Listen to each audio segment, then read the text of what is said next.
Então, hoje, vamos para a primeira aula aqui da comunidade chá. Hoje eu separei um assunto que é de interesse, principalmente para quem trabalha com feridas ou desinfecção de ambiente também. Eu vou mostrar para vocês quais são os motivos físicos e químicos que fazem com que seja necessário umedecer a área onde você usará o ozônio. Bom, então o assunto de hoje é a importância da umidade no uso do ozônio na ação antimicrobiana, ok? Bom, então vamos lá. Primeira coisa, quando a gente fala, né, aqui, ó, da umidade, o que é umidade? Vamos discutir aqui um pouquinho. A umidade do ar, por exemplo, é a quantidade de vapor de água que existe nesse ar. Se a gente pegar, por exemplo, aqui, vamos ver como é que está a umidade de São Paulo nesse momento. Deu uma chuva agora, a umidade está em 75% nesse momento aqui em São Paulo.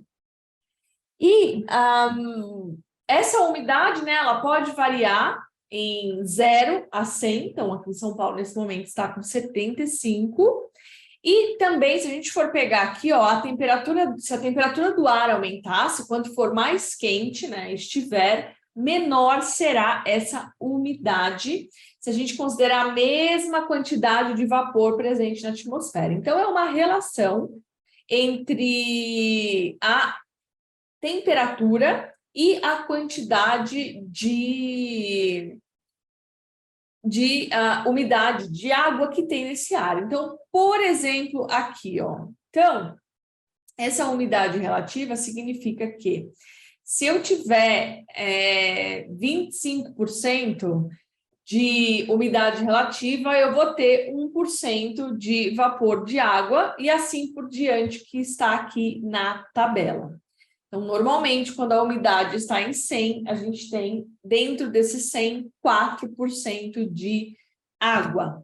Então, aqui tem um gráfico que mostra que a umidade do ar, ó, vamos lá. Quando eu tenho um ar úmido, significa que de 100% desse ar é o que estava lá na tabela anterior. De 100% desse ar será a umidade, né, o vapor de água, 4%, 74% é o nitrogênio, 21% é o oxigênio e 1% são os outros gases, que é argônio. E quando a gente pega um ar seco, significa que eu tenho uma maior quantidade de nitrogênio nesse gás, porque eu não tenho aqui essa parte da umidade, que é a de vapor de água. Isso aqui, gente, é extremamente importante na hora, quando a gente fala, se vocês já viram as aulas, as primeiras aulas, que eu falo sobre a produção de ácido nítrico dentro de geradores de ozônio, como aquele meu ali, ó, que usa o ar ambiente. Esse é o grande problema de ter o ar, usar o ar ambiente em equipamentos daquele. Quando a gente fala de ozonoterapia, o oxigênio usado, que é o medicinal, é um oxigênio seco, né? Um oxigênio que não tem esse vapor de água. E é por conta disso que não existe a corrosão no equipamento, no gerador de ozônio, quando ele usa o oxigênio. É importante dizer que o que faz um gerador de ozônio ter uma durabilidade é a qualidade do oxigênio. Isso é o mais importante. Então, por exemplo, em sistemas maiores, geradores enormes, assim, que eu trabalhei e tal, que trabalho, essa questão da umidade no oxigênio é uma das coisas mais importantes que tem. Porque se entra a umidade dentro do gerador, pode acontecer algumas reações que vão danificando, né? Algumas avarias acontecem dentro desse gerador e, consequentemente, a durabilidade dele reduz. Mas, voltando aqui, então a umidade é isso, é a porcentagem de vapor de água que tem no ar, nesse caso. E aí, agora, vamos falar sobre essa descoberta da relação da umidade com o ozônio. Quais foram esses primeiros estudos? Bom, em 1942, lembra, o ozônio ele foi descoberto em 1839. A gente fala 1840, mas foi em 1839. Então, 100 anos depois, esses autores aqui, o Welford e o Endy, eles descobriram que, mesmo em concentrações muito baixas de ozônio, mas com alto nível de umidade, o ozônio teve um efeito germicida perceptível sobre os micro-organismos transportados no ar. Então, é como se tivesse micro-organismos aqui, eu tivesse uma umidade relativa mais alta e eu dosasse só um pouquinho de ozônio e, consequentemente, mesmo com isso, uma dosagem pequena, uma concentração pequena de ozônio, foi possível observar uma desinfecção boa. E também eles descobriram nesses primeiros estudos que quando essa umidade era menor do que 45, ou seja, se a gente pegar lá naquela primeira tabela, quando eu tenho, sei lá, um pouco menos que 1,5% de vapor de água no total da composição no ambiente, não foi observado nenhum efeito biocida, não houve desinfecção, não houve inativação dos micro-organismos através do ozônio.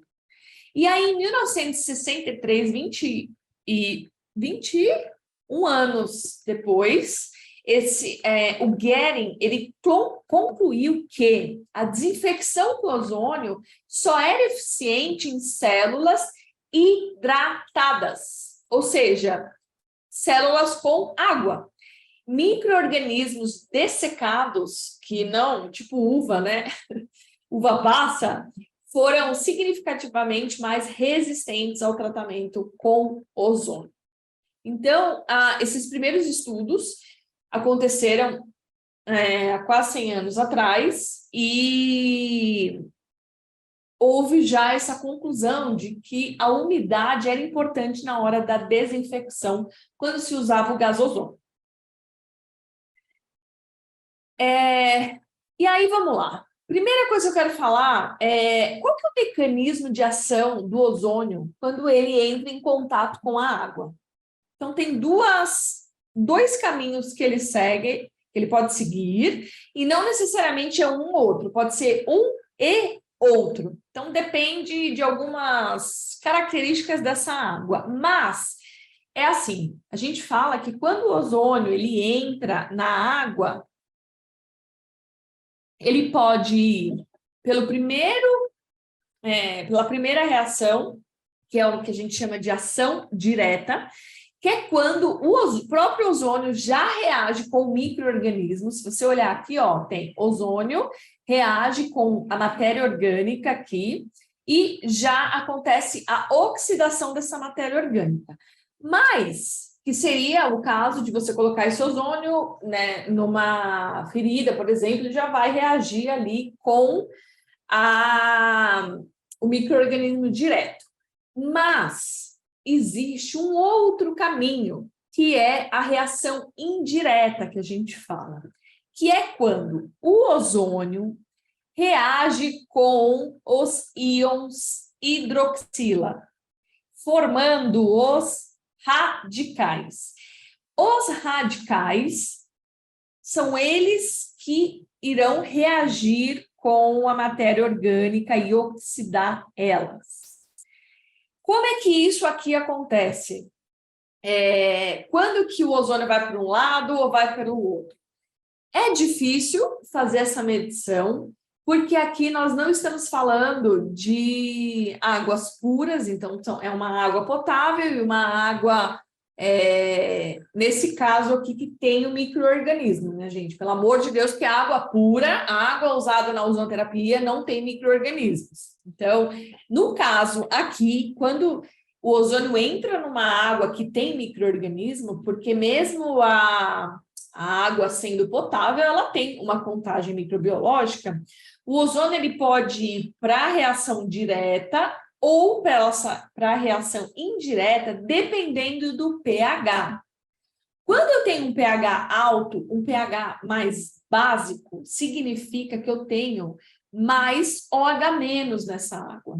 Então, esse ozônio que entra acaba reagindo com esse OH- e forma os radicais hidroxilas. E é bom formar um radical hidroxila? Sim, é bom. Mas existem algumas consequências por conta desta formação, que a primeira é que quanto maior a quantidade de íons hidroxila, menor será o residual de ozônio, porque você imagina, o ozônio aqui, ó, ele vai reagir com o H- e ele vai sumir, o ozônio desaparece. Teoricamente, eu tenho o quê? Radicais hidroxila. Então, eu tenho que medir quanto que tem de radical hidroxila. Só que o radical hidroxila, ele tem uma característica que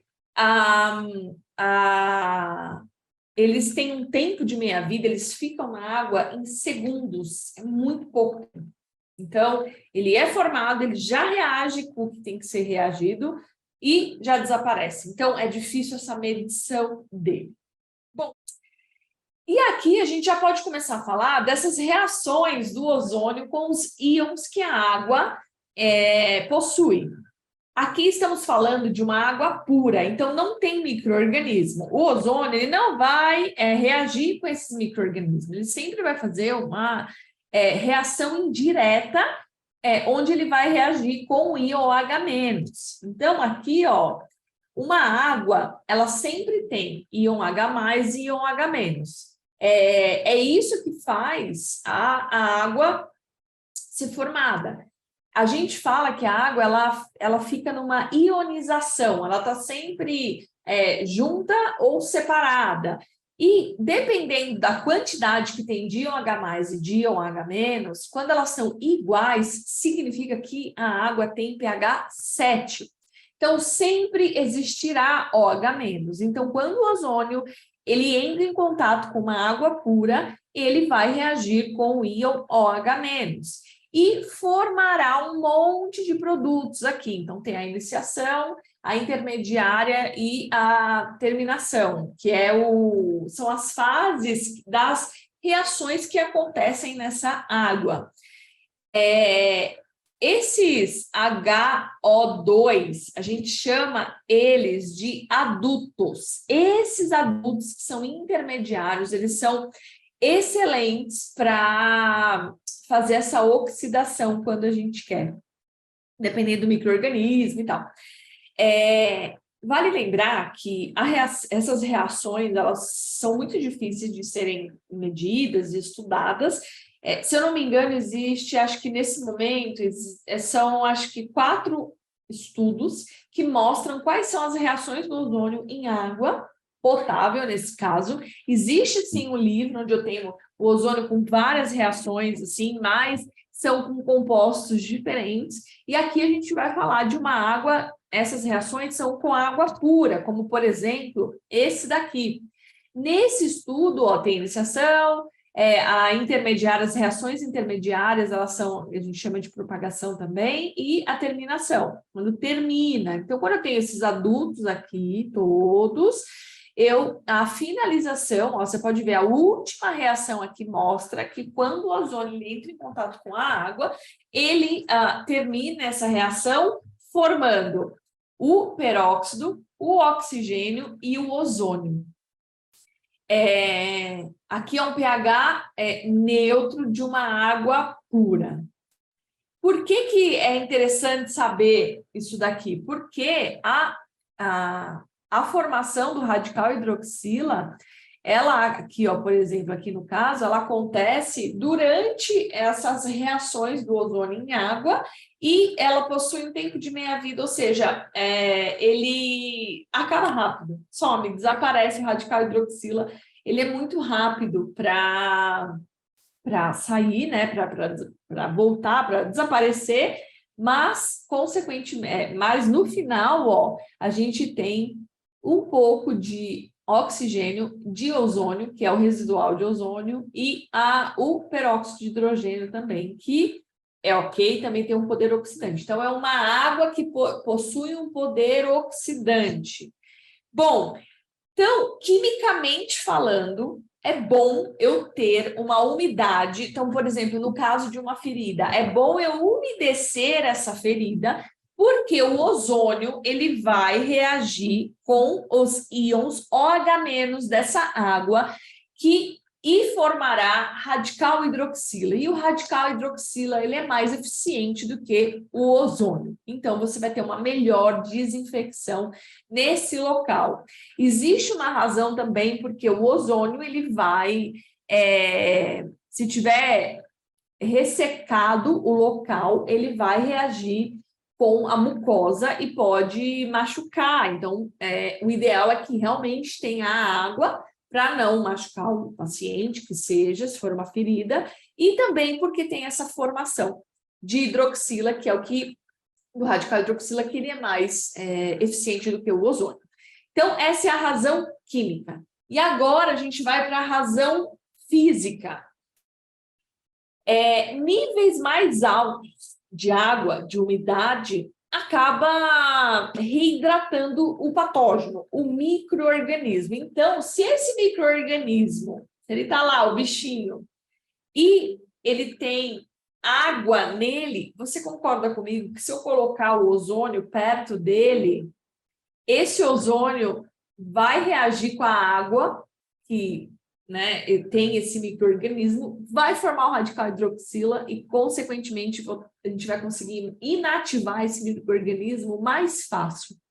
E aí, também tem aqui, ó, escrito nessa parte física aqui, a água também tende a formar uma camada fina em torno de bactérias, os micro-organismos, e quando a gente está falando, por exemplo, de uma desinfecção de superfície, isso permite que a criação dessa superfície de contato seja mais ampla entre o patógeno e o ozônio. Então, quando eu quero desinfectar uma superfície, eu tenho essa camadinha de água no micro-organismo e, consequentemente, o ozônio conseguirá ter uma melhor superfície de contato, vai conseguir, de alguma forma, entrar, reagir mais fácil com esse micro-organismo.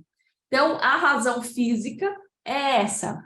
Quanto mais água, melhor é essa desinfecção, porque eu tenho a formação do radical hidroxila, porque na água existe o íon OH-, e também porque eu consigo incorporar esse ozônio, ter essa superfície de contato mais fácil para o ozônio reagir com esse micro-organismo. Importante também aqui dizer sobre o tempo de meia-vida do ozônio. Essa tabela aqui ela é bem famosa, uma tabela de 1900 bolinha, que mostra que o tempo de meia-vida do ozônio gasoso a uma temperatura de 20 graus é de 3 dias. Vamos lá, quando eu falo tempo de meia-vida, significa que se eu dosar 1 ppm aqui e tiver a 20 graus essa sala, esse ozônio, em 3 dias, ele terá a metade. Em 3 dias, ele reduz para 0,5. A gente sabe que isso não é verdade. Tem vários estudos. Tem um até de uma seringa que foi feito, acho que foi em Cuba ou na Espanha, que mostra que o tempo de meia-vida do gás numa seringa, por exemplo, é bem baixo, 10 minutos, acho que é considerado. E por que eu trouxe essa questão do tempo de meia-vida aqui relacionado à temperatura? Porque aqui, nessa tabela, não... o que ele fala aqui? Ó, atualmente, o ozônio pode ser muito menor quando a gente, dependendo, né, da pressão, umidade e outros fatores.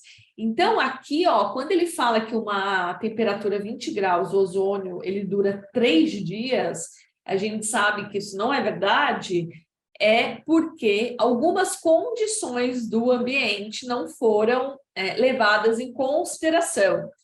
Essas informações aqui é um outro exemplo que ele mostra que na literatura que se eu tiver um ar seco, um ar sem umidade, o ozônio ele pode durar de 10 a 115 minutos se a temperatura for de 49 graus. Em compensação, se eu tiver um ar úmido, esses tempos são significativamente reduzidos, porque se eu tenho umidade, o ozônio reage com o íon H- e forma radical hidroxila, então eu não tenho ozônio. O ozônio desaparece porque ele reagiu com o íon OH-. E aí aqui aqui tinha eu tinha colocado uma coisa vermelhinha que mostra que esta tabela, ela é usada, mas que a gente tem que levar em consideração a umidade. Então, recapitulando aqui, a umidade, ela é importante pela uma questão química, uma questão física, nessa parte de tempo de meia-vida também, o ozônio vai durar mais ou menos, dependendo desse tempo, dessa umidade do local. Então, se você estiver usando o ozônio lá na Amazônia, que é super úmida, vai ser diferente se você estiver usando aqui num lugar super seco, que tem aqui mais para o sul, no sudeste. Então, existem essas variáveis do ozônio, né? Essas condições que fazem com que a gente precisa se aprofundar um pouco mais. Bom, era isso que eu queria passar para vocês de conteúdo. Eu espero que vocês tenham gostado.